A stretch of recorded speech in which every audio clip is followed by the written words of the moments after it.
سے برتر ہے، خالق کی رضا ہم کو رستہ دکھلاتی ہے، قرآن کی صدا ہم کو بے خوف و خطر ہو کے دشمن سے لڑتے ہیں۔ امام کو سمجھنا ہے۔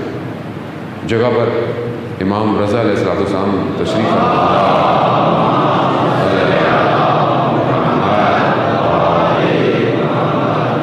دو کبوتروں کا جوڑا بیٹھا ہوا ہے اور آپس میں گفتگو کر رہا ہے اپنی زبان میں۔ امام مسکرائے، ساتھ راوی کا مولا کیوں مسکرا رہے ہیں؟ کہا ان دونوں کی گفتگو سن کے مسکرا رہا ہوں۔ کہا کیسی؟ کہا یہ جو نر ہے یہ مادے سے کہہ رہا ہے کہ میں تم سے بہت زیادہ محبت کرتا ہوں، دنیا کی ہر چیز سے زیادہ میں تم سے محبت کرتا ہوں، مگر یہ جو مسند میں بیٹھا ہے نا اس سے زیادہ محبت نہیں کرتا۔ یعنی عالم کی ساری چیزیں امام کو جانتی ہیں۔ ہم امام کو نہیں سمجھ پائے، ہم سمجھتے ہیں امام مطلب کسی فرقے کا امام، اس کا امام۔ یہ امام وہ تھوڑی ہے، یہ امام کائنات کا امام ہے۔ یہ وہ امام ہے کہ چھٹے امام فرماتے ہیں کہ جب یہ اللہم صلی علی محمد وعلی محمد،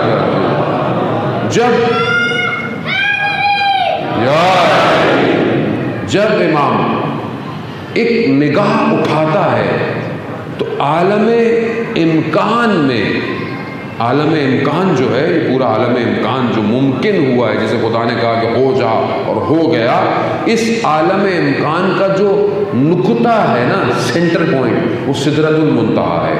کہا جب امام آنکھ اٹھاتا ہے نا تو اس کی نگاہ ایک ہی لمحے میں سدرۃ المنتہا تک جاتی ہے۔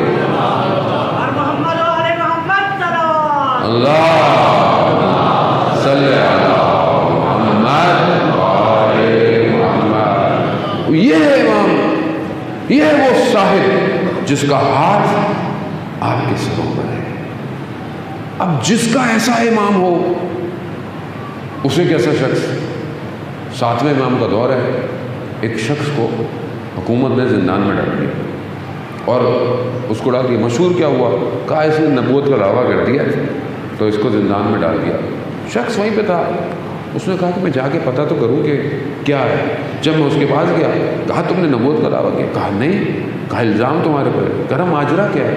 کہا ماجرا ہے کہ میں شام کا رہنے والا ہوں اور جہاں پر امام کا راس الحسین جو ایک جگہ ہے جہاں پر امام کا سر رکھا گیا تھا، میں وہاں عبادت کر رہا تھا تو میں نے دیکھا کہ اچانک سے کوئی آیا ہے، کوئی شخص آیا، اس نے بھی عبادت کی۔ اس نے کہا تم مکہ جانا چاہو گے؟ میں نے کہا مکہ؟ ہاں۔ کہہ رہا میں نے کہا لے چلے۔ کہا اگلا قدم بڑھایا، مکہ میں تھے ہم، مکہ میں عبادت کی۔ کہا مدینہ جانا چاہتے ہو؟ میں نے کہا ہاں۔ کہا اگلا قدم بڑھایا، مدینہ گئے، عبادت کی، زیارت کی۔ کہا اس طرح وہ مجھے نجف لے آیا اور پھر واپس آیا تو میں نے اس سے پہلے میں پوچھتا کون ہے، وہ شخص چلا گیا۔ 1 سال بعد اسی وقت میں پھر وہ شخص آ گیا، پھر اس نے میرے ساتھ ایسے کیا کہ مجھے مکہ لے گیا، ایک قدم میں مدینہ لے آیا، ایک قدم نجف اور ایک قدم یہاں۔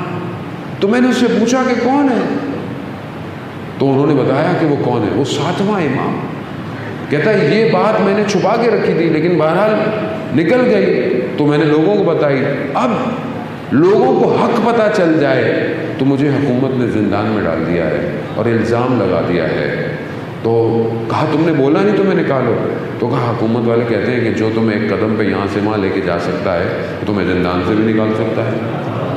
تو وہ شخص کہتا ہے کہ تھوڑے دنوں بعد میں پہنچا تو بڑا زندان میں شور ہو رہا ہے۔ کہا کیسا شور؟ کہہ رہا سمجھ میں نہیں آتا، ساری چیزیں وہیں موجود ہیں، زندان زمین کھا گئی، آسمان کھا گیا، بندہ غائب ہو گیا۔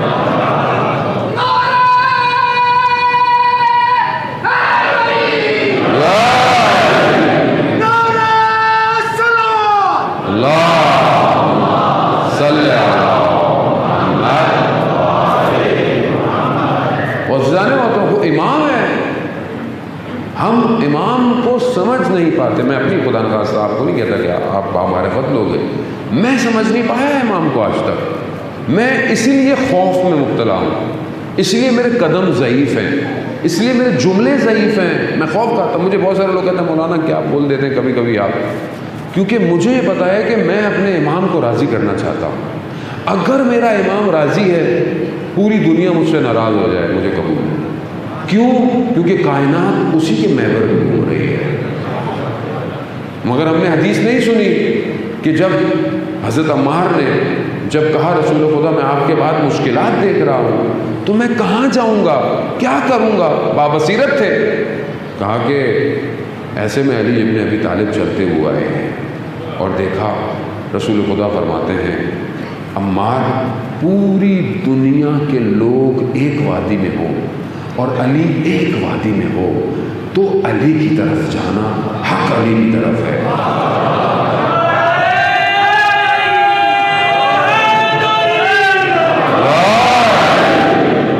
حق علی کی طرف ہے. وہ اس کا مطلب امام ہے. بھئی دنیا کے نمائندوں سے امام کا مقایسہ ہی غلط ہے. امام کا مقایسہ کسی سے ہو نہیں سکتا. اللہ کا نمائندہ ہے، اللہ نے اسے انتخاب کیا ہے. اب اس کی ایک حیثیت ہے کائنات کے اندر.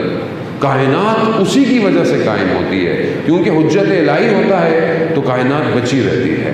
مشکل سے بچاتی ہے زہرا کی دعا ہم کو، ہم سے ہے دور